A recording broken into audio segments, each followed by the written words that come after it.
निश्चय दिनै दुलाराय बर' फरायसा आफादनि बिथोन बायदियै मोनफ्रोमबो जिल्लायाव जे आसाम जुडिशियेल सार्भिस बे जे सार्भिस मोनसे रिक्रुटमेन्ट बे रिक्रुटमेन्टनि प्रसेस बे प्रसेसआव जे थार्ड ग्रेडनि प्रसेसआव 50 मार्क आसामिस लेंगुवेजखौ सोसननाय जों नुबोबाय थादों। बेजों लोगोसे दा जे जुडिशियेल एसिस्टेन्ट जे एडभार्टाइज जादों बे एसिस्टेन्टआवबो 20 मार्क आसामिस लेंगुवेजाव सोसननाय जादों। दा बिनि थाखायनो दुलाराय बर' फरायसा आफादा बेखौ माब्लाबाबो गनायनो हानाय नङा। मानो होनबा बर' रावा भारतनि 90 सिडुलाव हाबनाय मोनसे राव। बेजों लोगोसे आसामनि माने सरकारि लोगोआरि राव बे माब्लाबानो थिसनजाखाबाय। दा बेजों लोगोसे बे जे हाई कर्टनि मोनसे रिक्रुटमेन्ट प्रसेस जेराव जों न्याय नागिरो बे न्याय नागिरनाय मोनसे अनुष्ठाना जाहाथे जोंनो बेबायदि न्यायखौ जाहाथे होयो। जोंनि जे बर' राव बे बर' रावनि न्यायखौ जाहाथे होयो आरो बेवहायबो जाय फरायसाफोरा जोंहा दिनै मेट्रिकनिफ्राय लानानै हाई सेकेन्डारिसिम बर' मिडियाम फरायनो मोनबाय।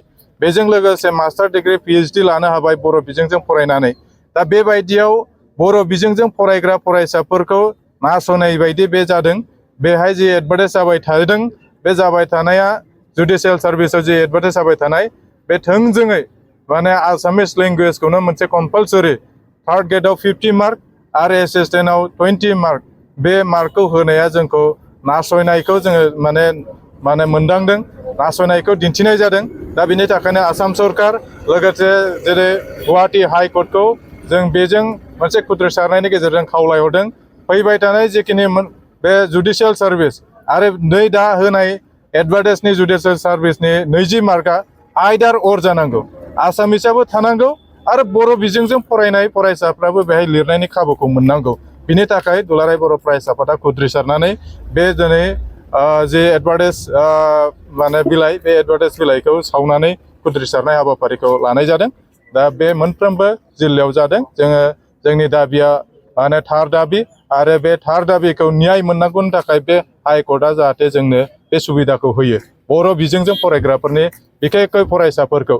नङाबा बर' बिजोंजों फरायग्रायाथ' आसामिसखौ खुनु दिन लिरनो हाखानाय नङा, फेलबो जागोन।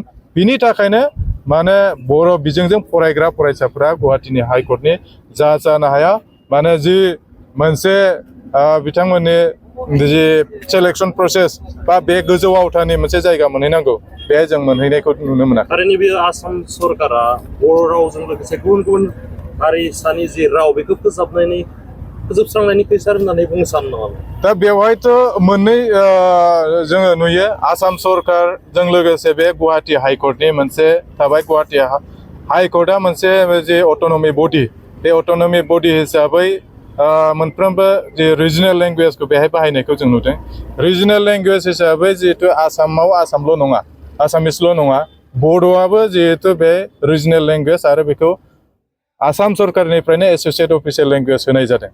दा बेवहाय माब्लाबा खेथ्रआव जों बेखौ एसे नासयनाय बायदिखौ नुनो आरो बे नासयनायखौ नुयोब्ला जों दुलाराय बर' फरायसा आफादा माब्लाबाबो सिरि थाफेराखै आरो बायदियाव जोङो खाबुखौ मोनबाय। नाथाय बे जुडिशियेलनि मेटाराव बारे खावलायसेयावबो बे रावखौ बर' रावखौ बाहायनायखौ जों नुनो मोनाखै।